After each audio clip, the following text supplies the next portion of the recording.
John Wesley believed that a person's spiritual strength is not defined by extraordinary moments, but by the quiet habits they cultivate every single day. He often taught that faith is not sustained by feelings, emotional experiences, or occasional inspiration. Instead, faith grows stronger when someone intentionally and consistently places themselves before God. Long before he became known as one of the most influential spiritual leaders in Christian history, Wesley understood something few people grasp. Whoever chooses to begin the day with God changes the direction of everything that follows. While many were still asleep, he was already awake, not because he was naturally disciplined or found it easy to rise early, but because he had made an inner decision. His personal records show that he often rose around 4 in the morning. This hour was neither symbolic nor romantic.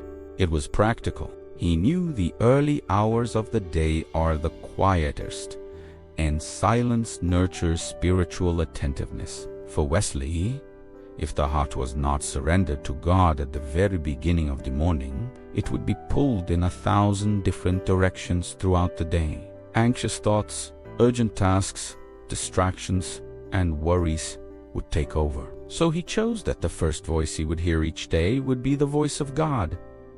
This does not mean he always woke up feeling motivated. He felt sleepy, tired, and discouraged like anyone else. The difference was that he did not allow those feelings to determine his spiritual practice. Wesley believed emotions are unstable, but decisions can be firm. So he relied on decision, not on feelings. From childhood, prayer was already part of his life. He grew up in an environment where seeking God was considered essential. This formation deeply shaped how he viewed his relationship with the Lord. As a young man, he began to realize that spiritual life cannot be sustained by good intentions alone. It requires discipline. When he became an adult, that realization turned into method. Wesley organized his routine with extreme care. He recorded how long he prayed, how long he studied, how much he read, and even how much he rested.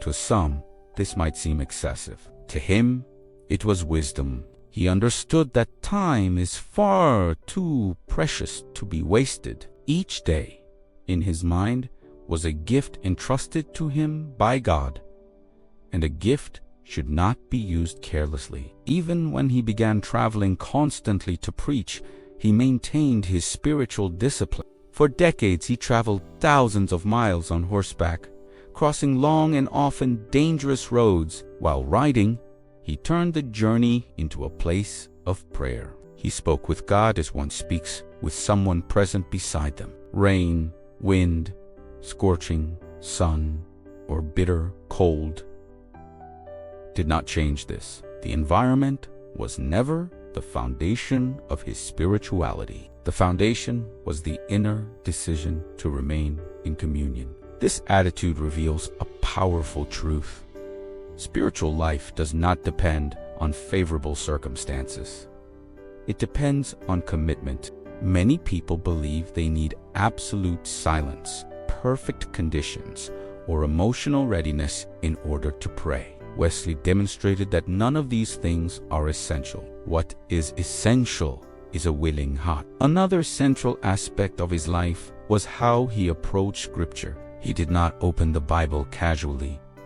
Before reading, he prayed for understanding. After reading, he prayed again for application. He believed the human mind can misinterpret even clear truths if it is not sensitive to divine guidance. For Wesley, prayer and Scripture were inseparable.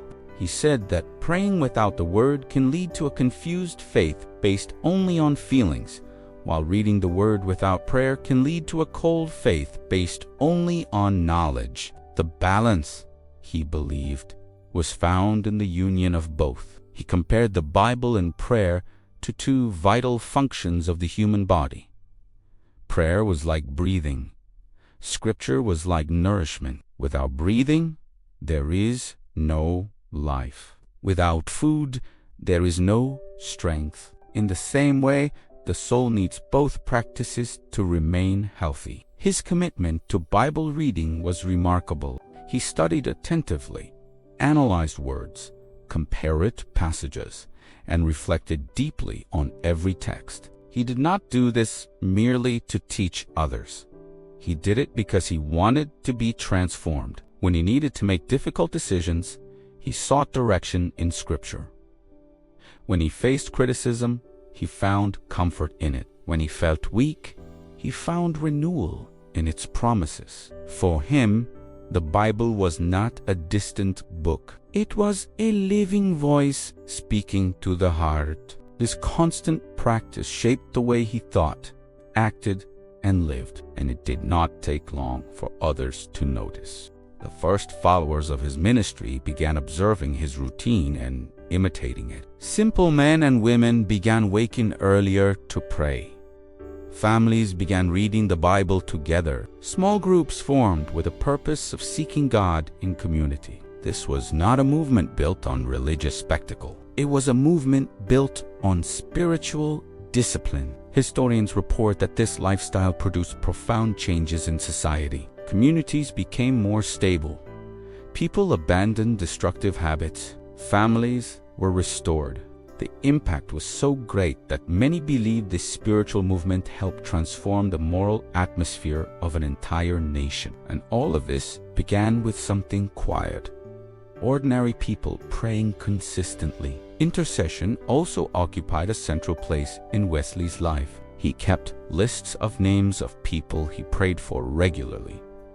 These were not vague prayers. He remembered specific needs, real situations, concrete problems. If he visited a city, he prayed for it. If he noticed someone suffering, he brought that person before God again and again. This practice did not come from obligation. It came from compassion. Wesley believed that praying for others protects the heart from selfishness. Those who intercede frequently learn to truly care about people. He taught that mature faith always expresses itself in practical love, and prayer is one of the deepest expressions of that love. Before every sermon, he withdrew to pray.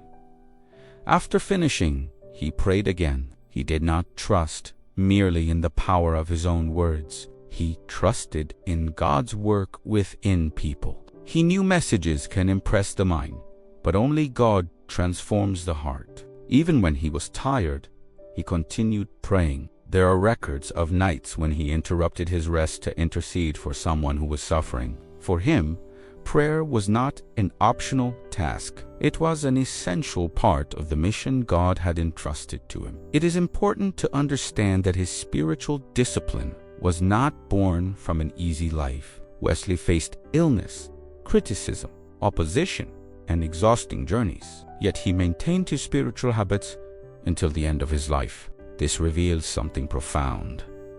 Discipline is not born from comfort. It is born from conviction. He believed faith weakens quickly when it is not nourished. Therefore, he guarded his spiritual routine as one protects something precious. Modern society often says there is no time to pray. Wesley demonstrated the opposite. For him, prayer did not steal time. It organized time. When he began the day with God, everything else seemed to fall into alignment. This principle remains true today.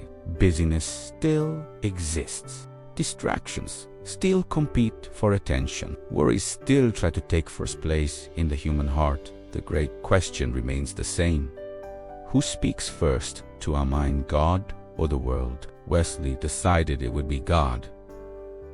Even in old age, when his body was tired, he continued maintaining the same spiritual pattern. He continued reading the Bible, continued praying, and continued seeking God's presence daily. Not because he was forced to, but because he knew that was the source of his strength. This is the quietest and most powerful legacy he left.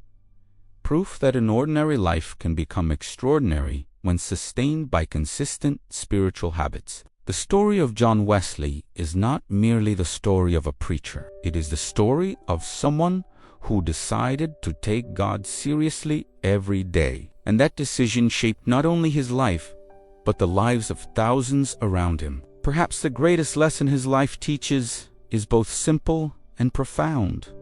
Faith does not grow by accident. It grows when it is cultivated. And that cultivation happens mainly in silent moments, when no one is watching, when there is no applause, when there is only the person and God. In these hidden moments, faith takes root, and deep roots sustain the soul through any storm. If this message touched your heart, like this video so more people can be reached by this truth. Share it with someone who needs to strengthen their faith, and subscribe to the channel to continue receiving content that builds, awakens, and deepens spiritual life. Here it's faith over feelings. Every message is an invitation to grow closer to God.